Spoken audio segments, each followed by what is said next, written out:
¿Qué hora es? Casi las Buenas tardes, 4. licenciada. Buenas tardes, Lick. Buenas tardes, licenciada. Buena Buenas tarde. tardes, licenciada. Quería, como vamos a ver el tema de la obediencia al derecho, ¿verdad?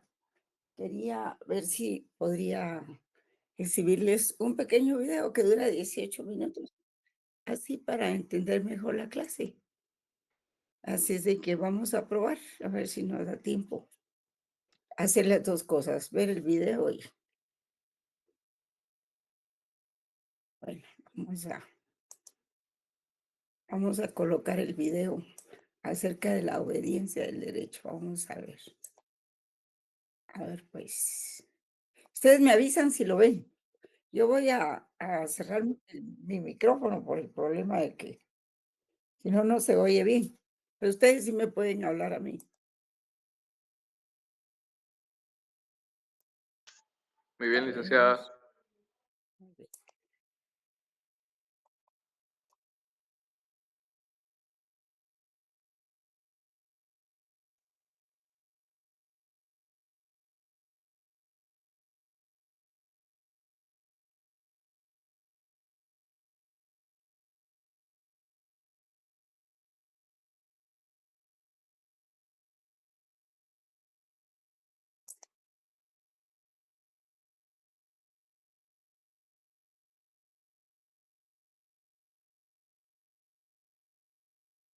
Hay personas que se conforman con lo que ven y lo que saben. Sin embargo, también están aquellos que se obsesionan con los misterios del mundo, con la certeza de que algo más profundo se esconde detrás de cada hecho que conforma la realidad. Ludwig Wittgenstein fue uno de esos pocos.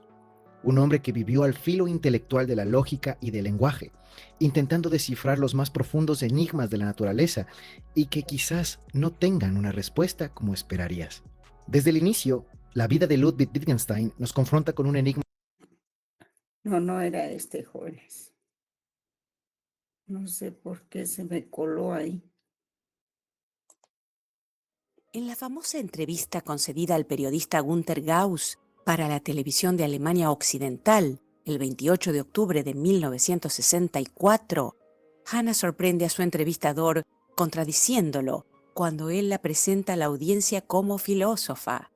Es que, aunque ciertamente estudió filosofía en algunas de las mejores universidades de Alemania, más adelante decidiría que en verdad ella no pertenecía al círculo de los filósofos. La primera explicación que da es que eso se debe a la naturaleza misma del asunto a la que ella está abocada. Pero además, la otra razón para no querer ser llamada filósofa es la de que todo lo vivido en su país hizo que lo político se volviera personal. Porque lo más perturbador, afirma, no es lo que hicieron sus enemigos, sino lo que hicieron sus amigos al alinearse voluntariamente al régimen. En la famosa entrevista concedida al periodista Günter Gauss para la televisión de Alemania Occidental el 28 de octubre de 1964, Hannah sorprende a su entrevistador contradiciéndolo cuando él la presenta a la audiencia como filósofa. Es que, aunque ciertamente estudió filosofía en algunas de las mejores universidades de Alemania, más adelante decidiría que en verdad ella no pertenecía al círculo de los filósofos. La primera explicación que da es que eso se debe a la naturaleza misma del asunto a la que ella está abocada. Pero ¿Lo están además, viendo, la jóvenes? otra razón para no querer ser llamada Sí, se filósofa escucha, es la de que licenciada, pero todo Sí. creo lo que no es vivido en ese el su país video. hizo que No, lo no. político se volviera personal. Porque lo más perturbador, afirma, no es lo que hicieron sus enemigos, sino lo que hicieron sus amigos al alinearse voluntariamente al régimen. En la famosa entrevista concedida al periodista Günter Gauss para la televisión de Alemania Occidental el 28 de octubre de 1964,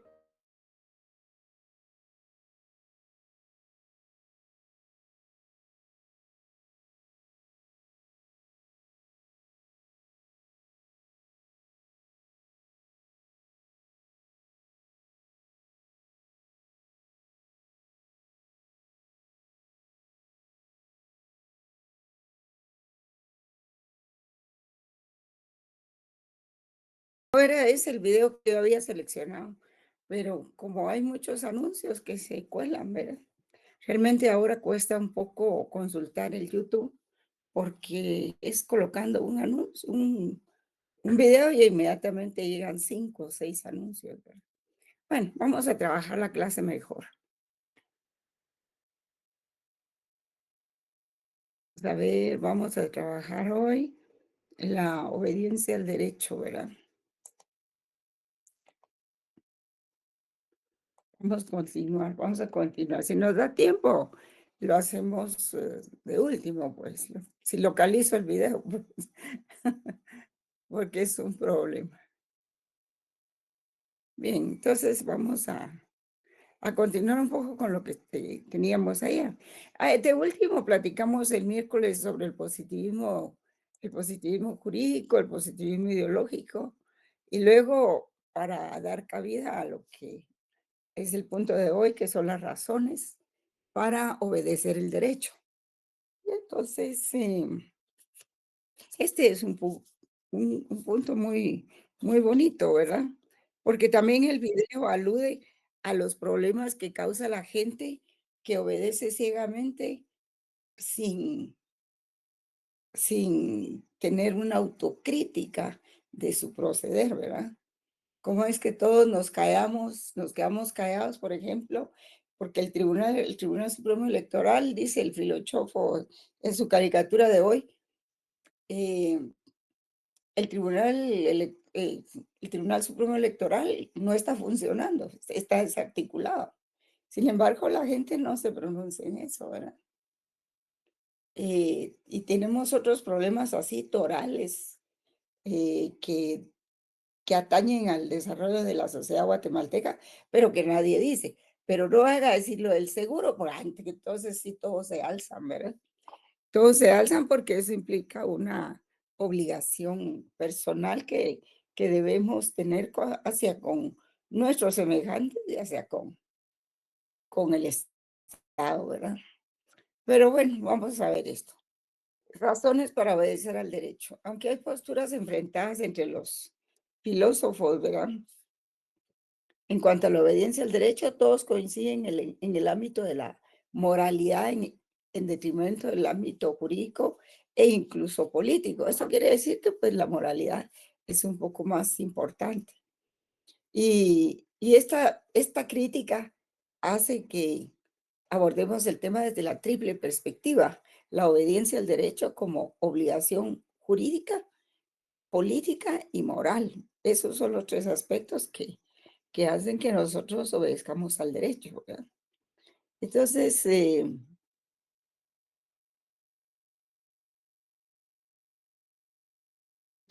toda esa crítica que hay, pues nos lleva a estos tres elementos de la obediencia al derecho. Ustedes pueden ver ahí ese cuadro que les estoy poniendo yo. Em,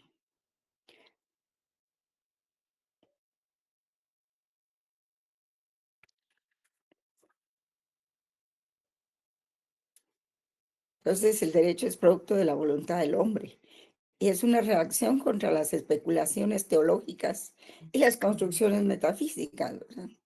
O sea, lo espiritual. Y separa el derecho de la ética, de la moral, de la religión y de los otros aspectos valorativos, ¿verdad? Es uno de los típicos representantes de esas tesis es Hans Kelsen, el que nos donó la pirámide de las normas jurídicas, aunque dicen que antes que él ya la había elaborado. Pero él separa el concepto de justicia de la idea del derecho, ¿verdad? Y dice que para estudiar el derecho hay que separarlo de todos los aspectos ideológicos, eh, sociológicos, metafísicos y todo eso.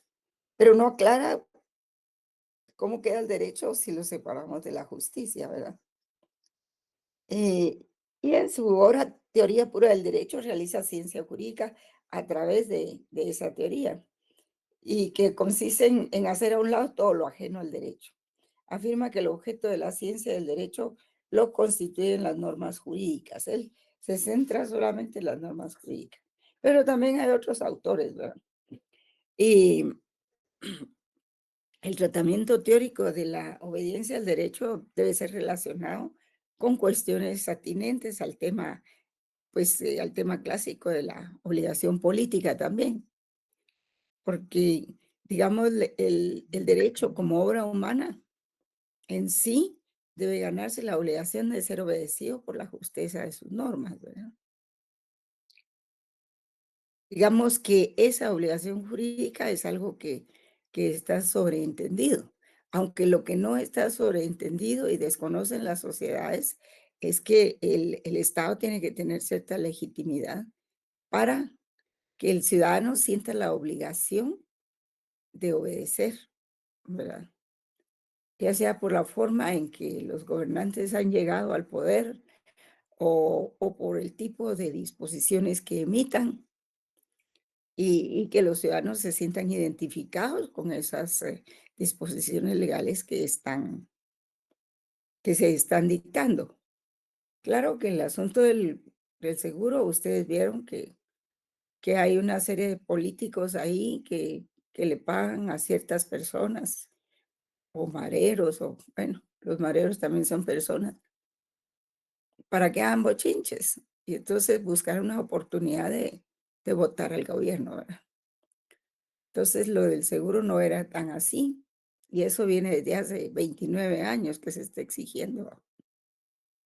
Pero, en fin, esas fuerzas oscuras son las que generaron todo ese bochinche, ¿verdad? Y asusan a la población decente, a la población, pacífica, que, pues, que quiere cumplir con lo establecido por el Estado, pero en cierta forma, ¿verdad?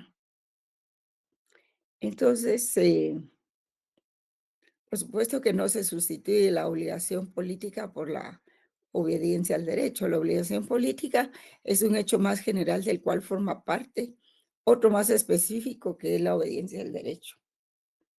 Y esas razones pueden conducirnos a hacernos algunas preguntas que residen en lo moral, ¿verdad? También en la ética. Y de ahí que pues se ha configurado la obligación de obedecer el derecho desde el punto de vista jurídico, político y moral. Estas obligaciones están interrelacionadas y por eso debe dárseles un tratamiento filosófico. Y, y pues esas son las que aparecen a lo largo de la amplia historia de la filosofía política. Si alguien quiere profundizar en este, puedes comprar un libro de historia de la filosofía política, son verdaderamente ilustrativos. Entonces, también para obedecer el derecho hay que tener en cuenta que esto, la búsqueda del fundamento último del poder, ¿verdad? Porque existe el poder como una fuerza avasalladora, como una fuerza que todo lo puede cambiar, ¿verdad? Y que puede colocar a las personas en situación de anarquía o bien en una situación dictatorial. Y es entonces que el derecho viene a ser como el equilibrio entre todo eso para que la sociedad avance, ¿verdad? Eh, pues que este es un criterio de legitimidad también y legitimación del poder.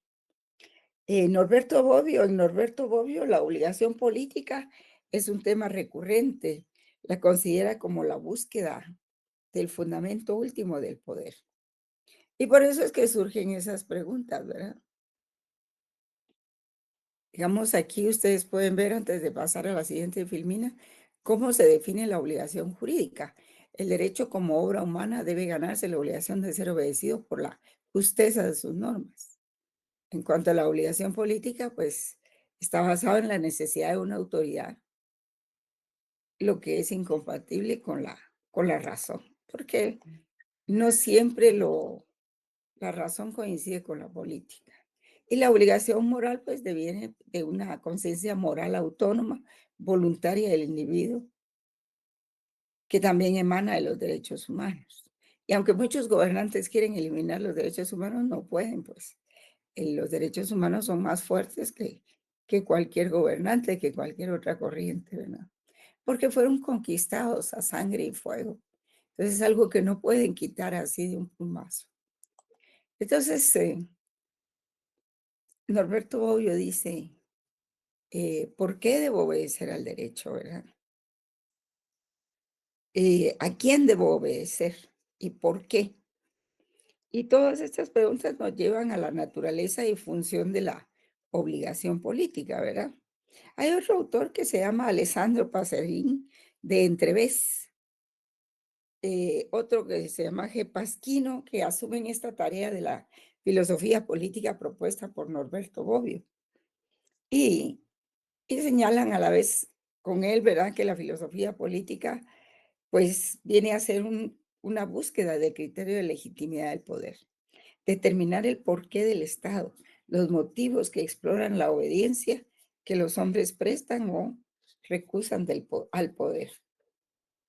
Entonces, así las teorías acerca de la legitimidad o legitimación del poder se limitan a señalar las condiciones que el poder debe acatar para ser o merecer ser, pues,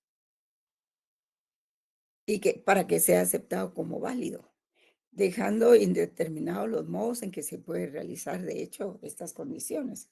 Sí, lo que pasa es de que si estamos en un proceso democrático, pues nosotros creemos que un Estado debe celebrar elecciones para que los ciudadanos puedan elegir a sus autoridades.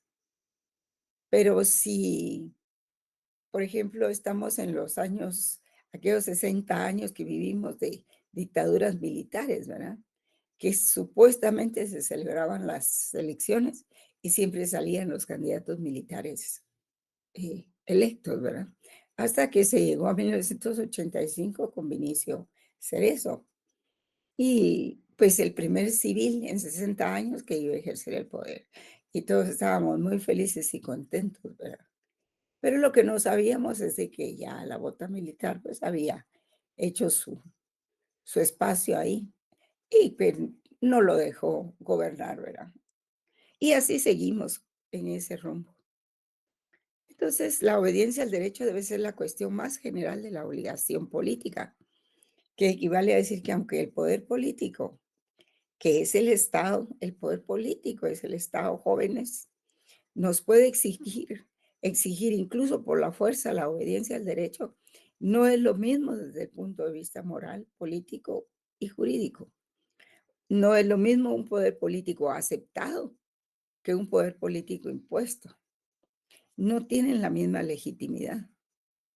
Entonces, eso tiene mucho que ver con las rebeliones también, ¿verdad?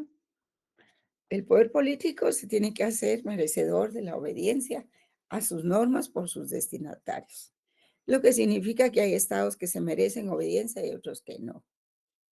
Y ello nos conduce siempre al tema de la legitimidad y de los requisitos y condiciones de la legitimidad justa de los gobiernos, ¿verdad?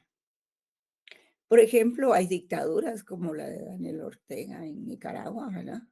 Que ahí él tiene que hacerse obedecer a sangre y fuego, pues, o expulsión de los rebeldes. Y entonces eso ya no es una democracia, es una dictadura, ¿verdad? Lo mismo que en Venezuela. Entonces sucede que si no hay legitimidad, pues la gente no se siente identificada para apoyar al Estado. Las teorías contractualísticas de Thomas Hobbes, John Locke, Juan Jacobo Rousseau y Immanuel Kant, pues han puesto cuidado especial en crear un marco adecuado que conecte la legitimidad del sistema político con la obligación política. Y los primeros, como Juan Jacobo Rousseau, dicen que la fuerza es un poder físico, dice. Y él dice, y yo no logro comprender qué consecuencia moral pueda tener. Ceder a la fuerza es un acto de necesidades, no de voluntad. Cuando mucho, un acto de prudencia. Pero ¿en qué sentido podría constituir un deber? Y debemos convenir o estar de acuerdo en que la fuerza no crea el derecho, porque ese es el poder, y que no se está obligado a obedecer, sino a poderes legítimos. Si uno obedece a una dictadura, no es porque quiera hacerlo, que quiera colaborar con su país, es porque si no le cae la ley fuga, ¿verdad? Y se lo llevan preso. Entonces, en cambio, cuando Juan Jacobo Rousseau habla de la obligación moral de obediencia al derecho, él dice que es una obligación selectiva dirigida al derecho justo. Fíjense bien cómo relaciona el derecho justo con la moral.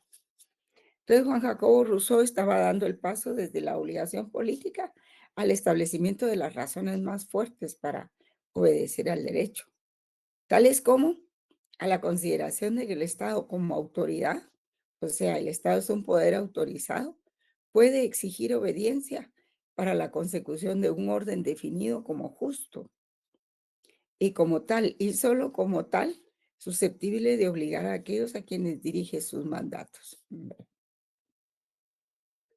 Y la obligación moral de obediencia al derecho es una obligación selectiva, que está dirigida exclusivamente al derecho justo. O sea, vean ustedes cómo relaciona la moral con la legitimidad y la justicia, el derecho justo, ¿verdad? Es decir, se relaciona con la norma jurídica justa, valga la redundancia, ¿verdad? Entonces, las injustas o medianamente justas pueden ser objeto de obligación jurídica o de obligación política, pero nunca de obligación moral. Y de la misma forma, las razones morales para desobedecer el derecho, porque se desobedece el derecho por una razón moral, ¿verdad? Entonces,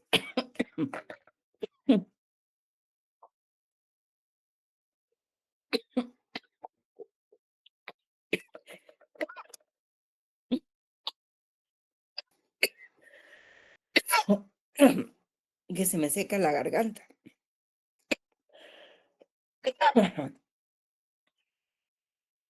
Ustedes pueden leer ahí la filmina para mientras. Un vasito de agua, licenciada. Sí, cómo no, ahorita lo voy a hacer. Anís.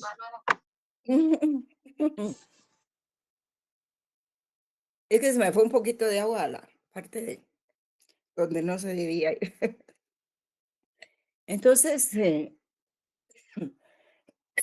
la obligación política es un tema recurrente, ¿verdad? Es la búsqueda del fundamento último del poder. Y señala las condiciones que el poder debe acatar para ser o merecer ser aceptado como válido. No cualquier gobierno es aceptado como válido o como legítimo. Porque ¿qué es legítimo, jóvenes? La legitimidad representa el sentir del pueblo. Eso es. Y si un gobierno es elegido por la mayor parte de sus habitantes, se convierte en un gobierno legítimo, ¿verdad? Porque como siempre se dan muchos fraudes en las elecciones de los países, especialmente los de América Latina, ¿verdad? Entonces, siempre hay que determinar el porqué del Estado y los motivos que exploran la obediencia que los hombres prestan o que se excusan de cumplir, ¿verdad? Bueno, que estos temas me emocionan. Entonces,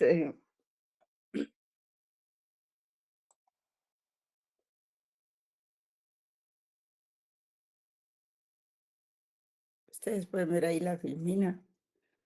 En el cumplimiento de las normas por parte de los ciudadanos, no hay dogmas. Saben que tienen un origen democrático para proteger sus derechos que tienen conexión con las normas constitucionales, orientando su función al respeto de los derechos humanos. Entonces, las razones jurídicas se corresponden con las razones legales.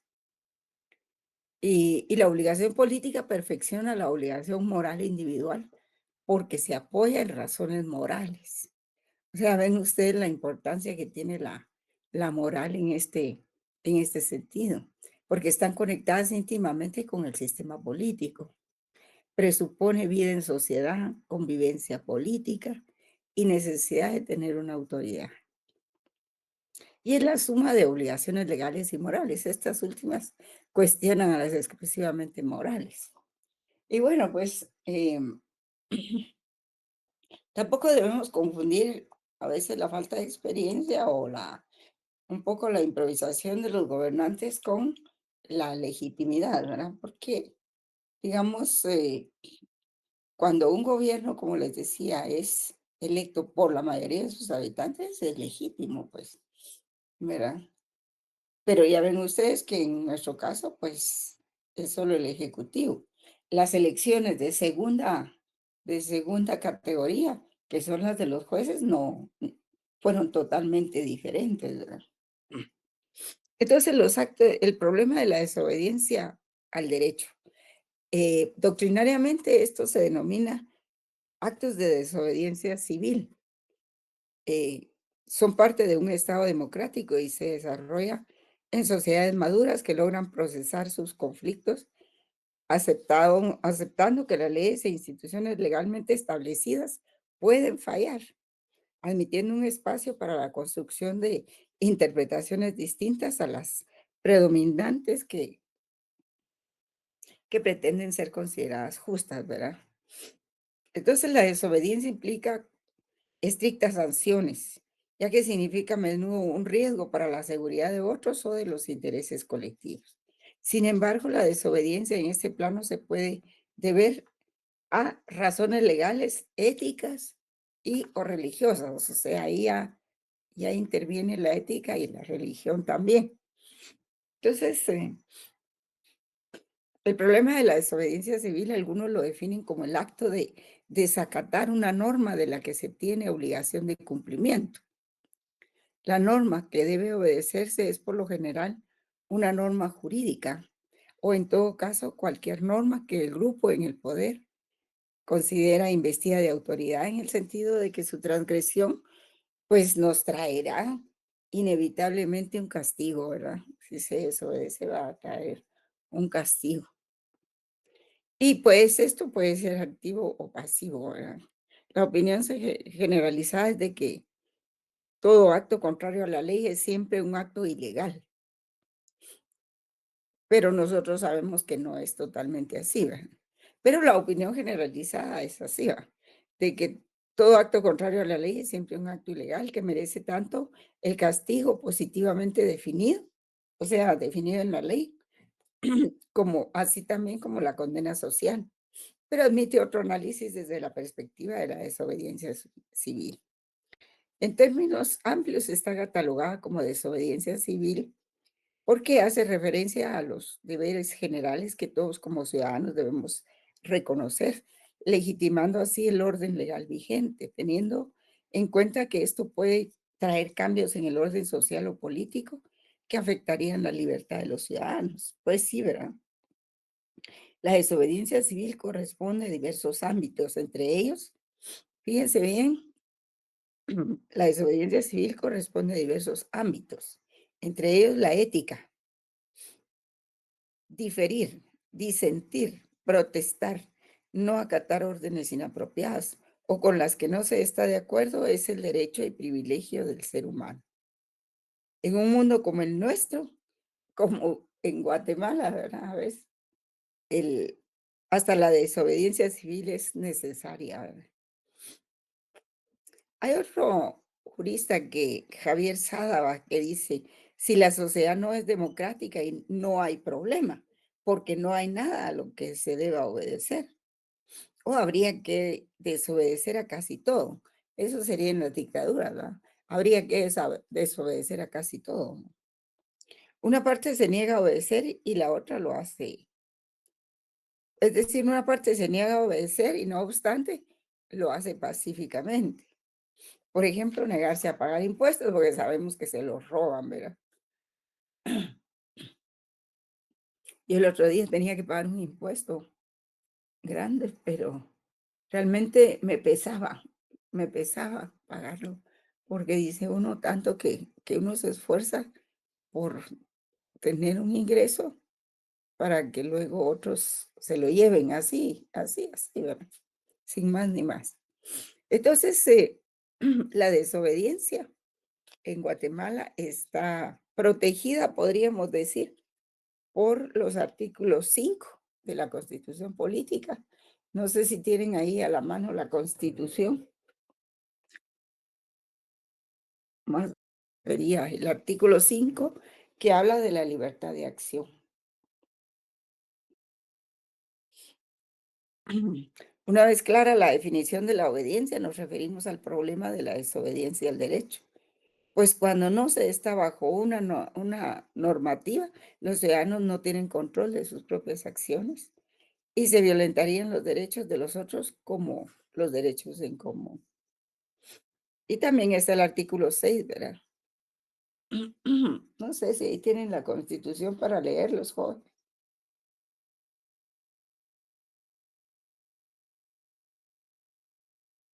Que habla de que ninguna persona puede ser detenida o presa, sino por causa de delito o falta, ¿verdad?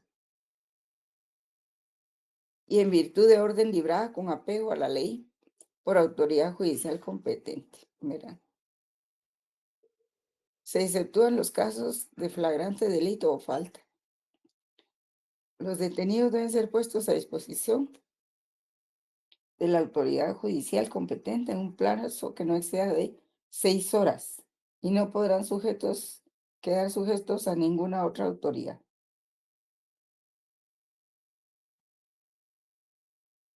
Entonces sería el artículo 5 que habla de la libertad de acción. Dice, toda persona tiene derecho a hacer lo que la ley no prohíbe. Esto se aplica más que todo eh, a los particulares, ¿verdad? Porque si se es funcionario del Estado, solo tiene que hacer lo que la ley le ordena, ¿verdad? En cambio, el particular puede hacer lo que la ley no le prohíbe y no está obligado a acatar órdenes que no estén basadas en ley y emitidas conforme a ella, ¿verdad? Tampoco podrá ser perseguido ni molestado por sus opiniones o por actos que no impliquen infracción a la misma. Y el artículo 5 de la Constitución Política se refiere a órdenes que no estén basadas en ley y no a resoluciones judiciales que no solo tienen que estar legalmente fundamentadas, sino razonadas conforme al criterio de quien resuelve, pudiendo todo aquel que se estime afectado y que no se encuentre de acuerdo con lo resuelto, hacer uso de los medios de impugnación que la ley establece para el efecto. O sea, no es tan así de que uno no va a obedecer, ¿verdad? Depende, si son resoluciones judiciales, no se puede desobedecer, porque para eso hay un procedimiento, que son los recursos. Ahora, si es una orden así administrativa, pues también hay recursos, ¿verdad? Pero si no están basadas en ley, se pueden desobedecer. Esto se refiere al papel del particular frente al funcionario, ¿verdad? El particular sí puede hacer todo aquello que la ley no le prohíba. En cambio, el funcionario solo puede hacer lo que la ley le ordena. Entonces, hay muchas formas de desobediencia civil, ¿verdad? Por ejemplo, pues hay formas de desobediencia civil como las protestas, manifestaciones, la persuasión, ¿verdad? Que son acciones de tipo simbólico que hacen que el interés pasivo de la comunidad se despierte y se incorporen al movimiento iniciado, ¿verdad? Son actos de protesta, escritos, manifiestos, declaraciones, apoyos, difusión de la protesta por diferentes medios de comunicación o publicitarios. También los llamados cacerolazos, las sátiras, los ríos simbólicos, las vigilias, las canciones alegóricas, los peregrinajes, las caravanas, fotos, mítines, para generar molestias visibles a los íconos del régimen, que sepan y conozcan que hay un pueblo en disposición de una desobediencia civil, ¿verdad? Desmantelamiento de empresas no deseadas, impago de impuestos, etcétera, ¿verdad? Y luego, pues, creo que teníamos aquí otras filminas que después de hablar de la desobediencia civil, pues también tratan de libre albedrío, ¿verdad? El libre albedrío o libre elección, ¿verdad? La responsabilidad jurídica, el nexo de imputación y su diferencia con la imputabilidad. Estas son nociones de derecho civil, de derecho penal, perdón. Y según la Biblia, pues Dios le dio al hombre la facultad de obrar según decide o desea, independientemente de si sus decisiones son buenas o malas. San Agustín de Hipona sostenía que es la posibilidad del hombre de elegir entre el bien y el mal. Si ustedes, por ejemplo, consultan YouTube sobre el libre albedrío, les van a salir un montón de, de artículos de pastores, sacerdotes y todo. Pero para encontrar lo que buscamos hay que relacionarlo con la libertad. Libertad y libre albedrío, así es como debe buscarse. Entonces, según el determinismo, toda conducta o elección humana tiene su raíz en una causa. Implica que nuestras decisiones estarían determinadas por todas las causas que preexisten, ¿verdad? Lo que significa que no hay elección posible. Si todo está escrito, pues ya no hay elección. Y que libre albedrío en realidad no existe. Los liberales, no mencionándolos como partido, ¿verdad? Sino que el movimiento liberal no reconoce estas tesis y afirman que sí existe libre albedrío. En el derecho penal sirve de fundamento legal para el castigo de los delincuentes. ¿Qué significa que si un individuo ha tenido libertad para decidir hacer el mal, pues también tiene libertad para recibir el castigo, ¿verdad? Realmente, pues también este principio tiene implicaciones religiosas, éticas, psicológicas, jurídicas y científicas. La ética supone que los individuos son responsables de sus propias acciones. En psicología se afirma que la mente controla las acciones del cuerpo y algunas de las que son conscientes. Y pues se diferencia de la libertad en que conlleva la potencialidad de obrar o no obrar. De ahí que se extienda a otros ámbitos de la vida del ser humano como la religión, la filosofía del derecho y su historia. Entonces, pues la responsabilidad conlleva también la responsabilidad jurídica, ¿verdad? La responsabilidad jurídica es el deber, es la obligación que se tiene o la pena. Deviene de la imputabilidad jurídica de un hecho jurídico causado por la culpabilidad, o sea, responsabilidad objetiva, independiente de la intención de la acción, porque entonces, si tomamos la intención y la intención ya es, ahí ya no hay culpa, ¿verdad? ¿Qué es lo que hay ahí, jóvenes? Con la intención de causar el daño. Es dolo, licenciada. Es dolo, es dolo. Ujú. Entonces, ahí supone el nacimiento de obligaciones para el imputado y derechos para el sujeto ofendido o afectado.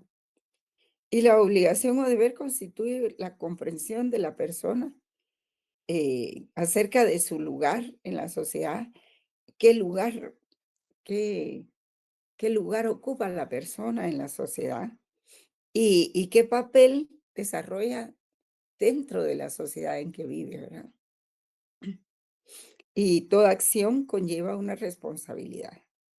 La responsabilidad es una regulación, ya sea moral o normativa de la conducta. Y voy a ver, entonces, creo que todavía tenemos el nexo de imputación y su diferencia con la imputabilidad. Esto tiene que ver mucho con derecho penal. Ah, En derecho procesal penal, la imputación es el acto mediante el cual se le acusa formalmente a una persona de un delito concreto. Se diferencia de la imputabilidad en que esta es la posibilidad condicionada por la salud y madurez espiritual del autor de valorar correctamente los deberes y de obrar conforme a ese conocimiento. No es lo mismo una persona que pues nunca ha tenido educación, que ha sido muy pobre, que siempre ha sido atacada por la gente que le rodea y todo eso, a una persona, pues, a un profesional o algo así, ¿verdad? Que ha tenido cierta comodidad y cierta plataforma de vida que le ha permitido desarrollarse. No es lo mismo, ¿verdad? Por eso dices que esa posibilidad de la imputabilidad está condicionada por la salud y madurez espiritual del autor, de valorar correctamente los deberes y de obrar conforme a ese conocimiento. Y es la capacidad del sujeto para ser culpable. Imputación es la posibilidad de atribuir un hecho a un sujeto. Y la imputabilidad es la capacidad del individuo para ser penalmente culpable. Hay que diferenciar esos dos términos, jóvenes. Entonces, no creo que me hubiera gustado seguir con otros temas, pero el tiempo se acaba. Voy a buscar el video porque, miren, es importante escuchar este video porque habla sobre el daño que podemos causar los ciudadanos con nuestro silencio. O sea, sabemos que a veces sí, a veces no, pero sabemos que hay ciertas normas o ciertas órdenes que son dañinas para nosotros mismos o para otro grupo de población, y que sin embargo consentimos con nuestro silencio y no tenemos un pensamiento crítico y nos prestamos a que se realicen ciertos actos a pesar de que hacen daño. Y eso pasa mucho en Guatemala, la gente prefiere callar y obedecer.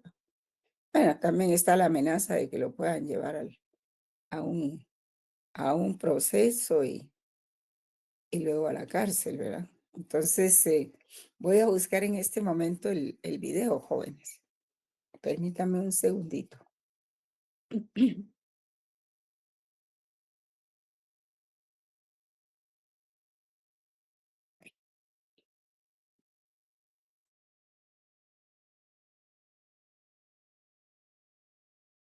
Reflexionaba sobre cómo pequeñas acciones pueden alimentar grandes consecuencias.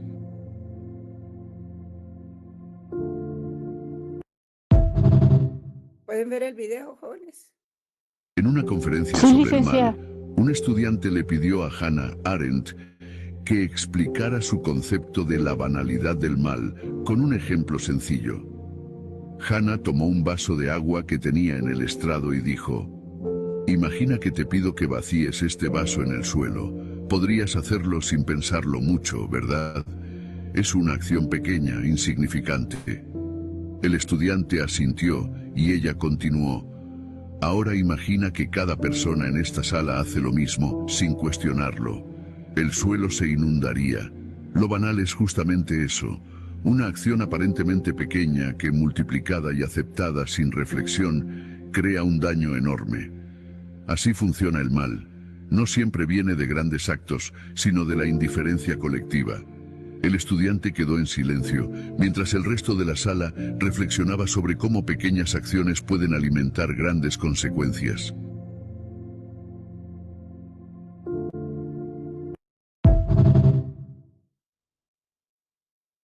En una conferencia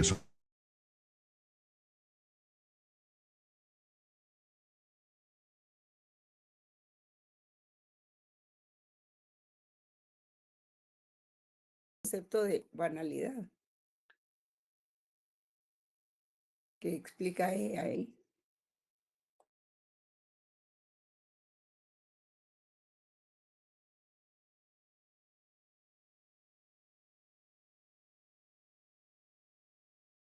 El video. Ustedes me avisan, por favor, porque tengo que apagar el micrófono mío. Muy bien, licenciada.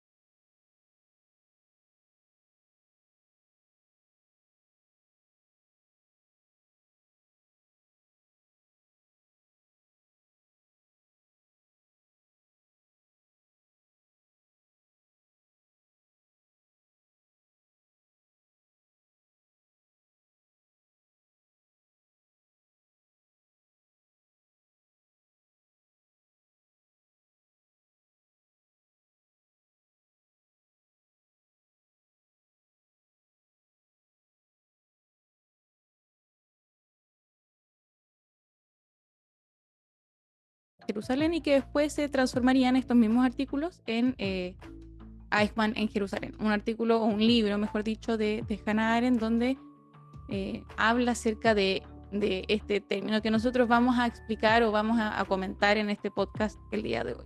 Claro, primero ponerle color al podcast, en el sentido de...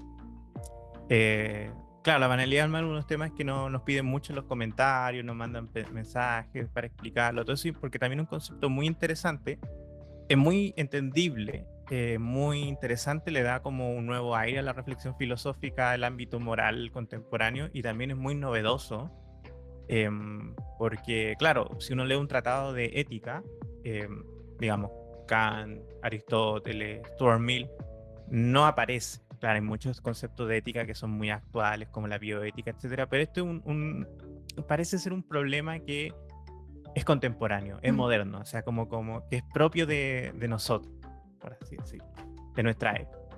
Entonces, primero conversar quién es Hannah Arendt.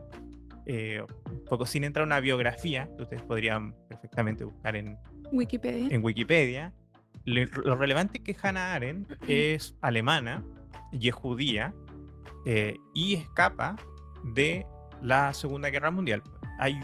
Si uno se mete un poco en la historia, no solamente la filosofía, sino la historia de la humanidad, va a notar que en el periodo de entreguerras, un poquito después ya más o menos, cuando se vio un poco inminente el tema del régimen alemán de Hitler, claro, uno ve las cosas venir, pues, uno siempre ve esas cosas en los países, y muchos intelectuales escaparon. Y para los que dedicamos un poco a la filosofía política, es muy interesante estudiar a este tipo de pensadores. Estoy pensando, por ejemplo, en Eric Feigelin, Leo Strauss, y bueno, la misma Hannah Arendt, que son intelectuales que están en Alemania, que ven que se ve complicadísima la situación para no solamente los judíos, por ejemplo, claro, Strauss, estoy pensando que Strauss era judío, Hannah Arendt era judío, sino en general. Y ahí tenemos como que tomar posturas. Por ejemplo, hay gente que, y esto puede ser otro episodio cualquiera, como Heidegger, que Heidegger va a tomar una posición a favor más o menos del nacionalsocialismo, y hay mucha bibliografía que discute eso, si era nazi o no, si en el fondo lo hizo como para mantenerse, digamos, académicamente en la universidad, había sido nombrado en ese momento rector de la universidad, etcétera. Pero como les dije, también hay otras personas que dijeron, miren, yo no aguanto esto, yo no voy a avanzar esto, y buscaron formas de escapar. A algunos les fue más fácil que a otros, con becas, con contacto en otras universidades. Bueno, Hannah Arendt viene a ser un poco una intelectual alemana que logró escapar, y yo creo que lo que marca a Hannah Arendt y a todos estos filósofos que escapan, generalmente a Norteamérica, a Estados Unidos, es una discusión de qué es lo que estaba pasando en Europa, cómo llegamos a esto, qué pasó con esto, y que uno lo va a ver, por lo menos parte esencial del pensamiento, como dije, de Feigelin, de Strauss y de otros pensadores. Yo creo, y para añadir también un poco de sal a la sopa, Uh-huh. no solamente, claro, emigraron judíos alemanes, sino que también muchos académicos propiamente tal, por simplemente la libertad de estudio, la libertad académica. Y yo creo que a eso además se le añade algo que ya denunciaba Max Weber 10 o 20 años antes, acerca de las dificultades académicas para un profesor o para un académico poder hacer clases en las universidades alemanas. Entonces, bueno, alemana y Austria también, que va a ser el caso también de Feigelin.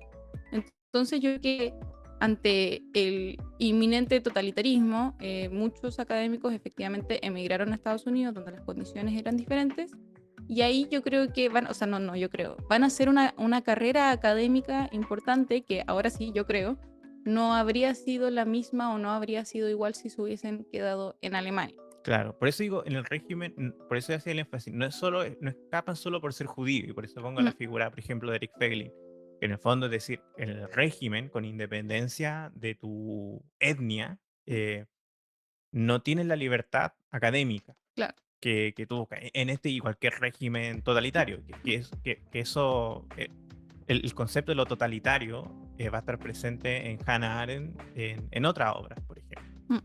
Pero ya, entrando más o menos a lo que pasó, es como la parte de la historia, ¿sí? Va a cachar de qué va todo esto. ya esto ya ustedes lo saben, digamos, lo saben así History Channel, el buen History Channel, no el de Alien. Usted, bueno, muchos alemanes, muchas de las partes de la burocracia militar alemana escapa de Alemania después de todo lo que pasó, obviamente. Y en el caso de Eichmann, escapa, se va a Argentina, se cambia de nombre, obviamente, en la década del 60, como contaba la Cali, creo que en 1960 específicamente. El 11 de mayo de 1960. El 11 de mayo, y la Cali es mucho más perfecta en historia que yo. Más perfecta, No, me acuerdo mucho, porque mucho es más mi versada. cumpleaños. Mucho más versada. Em, Escapan bueno, están en Argentina, como que unos policías internacionales israelitas Mm, lo secuestran, lo llevan parece que una casa, un galpón o no sé qué, mm. y ya el tipo sabe por qué lo están secuestrando, pues, tiene todo claro y no hay como que ni interrogarlo mucho, entonces él dice, yo soy Eichmann, con lo que lo llevan a Jerusalén, Mm, en lo que se van a llamar los juicios de Jerusalén, ¿no? sí. Y es interesante recalcar que sea en Jerusalén o en Israel, mejor dicho, porque y no en Alemania, donde se cometieron precisamente sus crímenes, porque claro, lo que hacen muchos países precisamente es extraditarlo al país donde se cometieron los crímenes o al país de origen y ahí se lo juzga. Pero en el caso de Eichmann es particularmente importante que sea en Israel porque en el fondo la connotación que le da y es en el fondo por lo que va a ser enjuiciado es que va a ser los crímenes contra el pueblo judío. Claro, ya habían habido juicios contra los altos mandos nazis en Alemania. Claro, en los juicios de Nuremberg, donde efectivamente habían sido como los crímenes contra la humanidad, pero aquí en el juicio de Eichmann en Jerusalén, como se va a titular la obra de Hannah Arendt, es precisamente el juicio contra el pueblo judío. Claro. Y en 1963, porque todos estos procesos no son 2 días, 3 días, ustedes saben cómo funciona la justicia. Para bien, digo, en el fondo, es bueno pensar de repente las cosas con la cabeza fría. El diario The New Yorker, o New York Times, No, perdón. New Yorker, El New York yo me Times, confundo, perdón, no, sorry. no, New Yorker.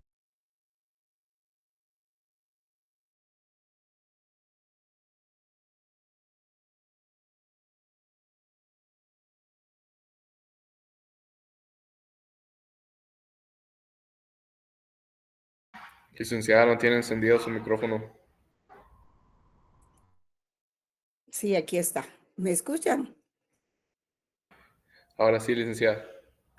¿Me escuchan? Sí. Ah, muy bien. Sí, ese tampoco era el video, pero lo dejé porque hablaba de lo que era el video que les iba a presentar. Sí, pues hablando un poco de lo que es la legitimidad del derecho, ¿verdad?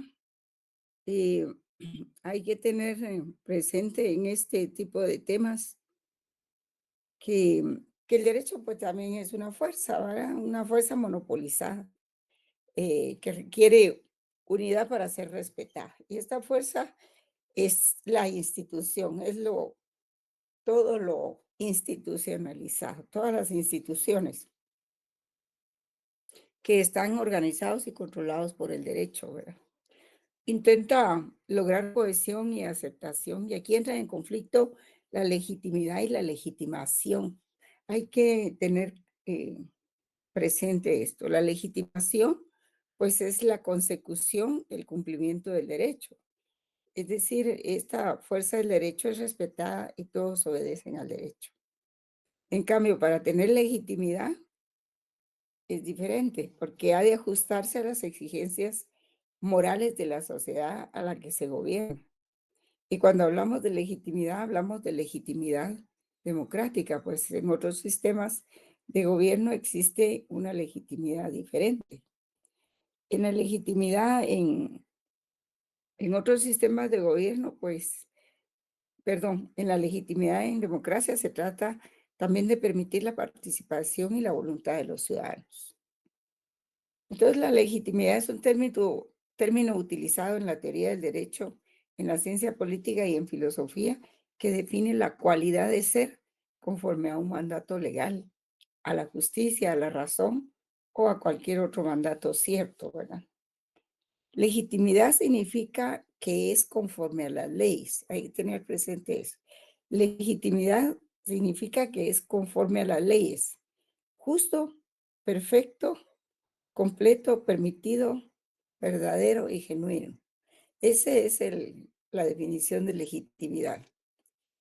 Y el concepto de legitimidad es general y muy amplio, ¿verdad? Tanto como la materia de la ley que abarca todo lo bueno, lo equitativo, lo posible, conforme a la naturaleza y a las costumbres patrias. Es conveniente además al lugar y tiempo, es necesario, es útil y dado no para el bien privado, sino para la utilidad común de los ciudadanos. En un sistema de derecho estricto, la cuestión de legitimidad es lo más fundamental, porque ahí el legislador no deja nada librado al arbitrio de los jueces. El vocablo legitimidad proviene de legítimo, que a su vez deriva del latín legitimus. En el lenguaje común significa que es conforme a las reglas, bien construido, ¿verdad? En la literatura jurídica, legitimus significa conforme a derecho, justo. Y en este sentido se habla, por ejemplo, de legítima pena o legítimo impedimentum o legítima controversia. Eh, de legítimos se deriva el adverbio legitime, que significa jurídicamente con arreglo a derecho, justamente, correctamente. Legitime es equivalente a legítimo, modo que significa es, es equivalente a legítimo, modo que significa que está hecho en la forma prescrita por el derecho. Y entonces para los romanos significa legítimos, nombra algo practicado, mantenido como correcto. Legitimus produce una reacción favorable de aprobación. Y de esta forma tenemos que legitimación desde los tiempos clásicos significa con arreglo a derecho, jurídicamente establecido, fundamentado jurídicamente. Implica siempre lo justo, lo correcto, lo justificado. Para la dogmática moderna, legítimo, además de establecido jurídicamente, significa jurídicamente reconocido y protegido por el derecho. Aunque en un sentido amplio y general, legalidad indica, fíjense que este es otro término, legalidad indica la cualificación de actos que se conforman con el derecho existente. No puede decirse lo mismo de legitimidad. La legalidad es diferente de la legitimidad. La legitimidad atañe más que todo a lo moral. La legalidad atañe más que todo a la ley, ¿verdad? Puesto que todos los actos se encuentran condicionados por las normas que los facultan. Entonces, tales actos y normas pueden representarse en forma de una cadena normativa. Los componentes de una cadena normativa valen como tales si satisfacen las condiciones impuestas por los actos jurídicos que les preceden. No obstante su presencia en toda la escala del orden jurídico, la cuestión decisiva de la legitimidad se presenta en el poder originario, más allá del cual no es posible remontarse. El acto creador del sistema es un poder o facultad de creación jurídica. Esto es que su surgimiento descansa en un poder, y este poder fundamental es el poder que crea la primera norma. De esta manera puede decirse que un orden jurídico consiste en el poder fundamental y en todas las normas creadas directa o indirectamente mediante el ejercicio de las facultades conferidas por tal poder. Y los requisitos que ha de cumplir una norma jurídica para ser legítima, ya vimos los requisitos de validez formal y material. Ahora vamos a ver los requisitos que ha de cumplir una norma para ser legítima. Estos son tres: validez, justicia y eficacia. Una norma jurídica es válida cuando ha sido emitida por el órgano competente. Es justa si la población considera mayoritariamente que se atiene a los objetivos colectivos de esa misma sociedad. Y es eficaz si la población la cumple, con independencia de si la percibe como justa o válida. La coincidencia de justicia, validez y eficacia en una norma jurídica es la medida de su legitimidad. El cumplimiento de una norma jurídica de manera habitual y sin necesidad de recurso a la violencia suele ser prueba de que es percibida como legítima. Para comprender mejor la idea, citaremos algunos escritores. Thomas Hobbes, por ejemplo, decía que el principio de legitimidad de la sociedad política es el consentimiento. Los hombres, para salir del estado de guerra y encontrar la seguridad y la paz, se someten a la voluntad de otro hombre o de una asamblea o parlamento. Es ese consentimiento o consenso lo que legitima el poder de de ese monarca. Perdón. John Locke decía que la legitimidad del poder está por el consenso de los miembros de la comunidad a someterse a ese poder. Al ser el hombre libre por naturaleza, no puede suponerse que se someta a ningún poder terrenal, si no es por su propio consentimiento, el cual legitima y justifica el poder. Creo que es este airecito que Juan Jacobo Rousseau, que es digamos, el principal exponente del contrato social, ¿verdad? Señala que el hombre es libre solo cuando obedece a la ley que él mismo ha creado. El único modo que el ciudadano sea libre es dictando sus propias leyes. El poder político reside en la naturaleza general. La legitimidad se encuentra en el consenso de cada particular de someterse a esa voluntad general. Sí, porque digamos cada individuo no hace las leyes, ¿verdad? Sino que es el conjunto de los individuos de una sociedad. Por eso dicen que la norma es autónoma, ¿verdad? Porque no depende de la voluntad en sí de cada uno, sino de una voluntad superior que es, por ejemplo, el Congreso, la Asamblea, el Parlamento. Pero si esas normas coinciden con los intereses de la población, entonces, pues, son legítimas, porque el individuo tiene el consenso de someterse a esa voluntad general. Maquiavelo decía que un Estado solo puede ser permanente si admite una cierta participación del pueblo en el gobierno y si el príncipe dirige los asuntos ordinarios del Estado de acuerdo con la ley y respetando debidamente la propiedad y los derechos de los súbditos.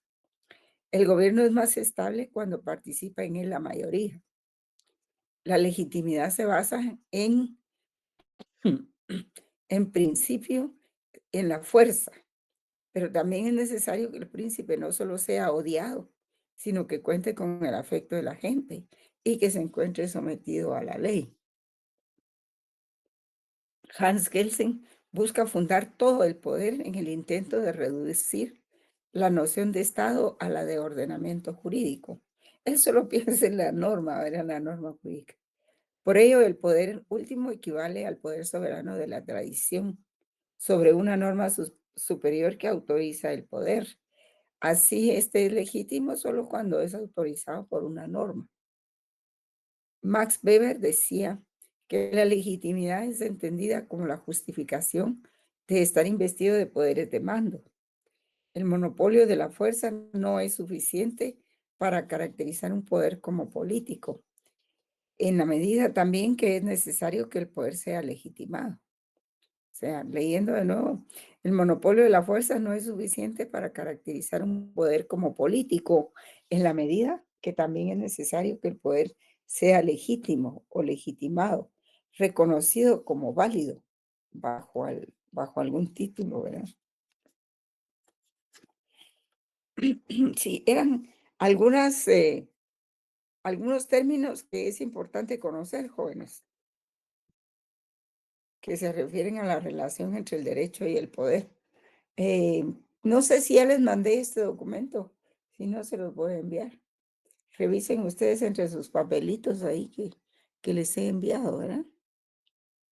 Bien, que pasen buena tarde. Entonces, lástima que no pude enseñarles el video que yo pretendía, pero esta máquina me jugó mal. Así que vamos a ver qué otro día se puede. Bien, jóvenes, que pasen buena tarde. Feliz tarde, licenciada. Gracias. Feliz tarde, licenciada. Gracias por los corazoncitos.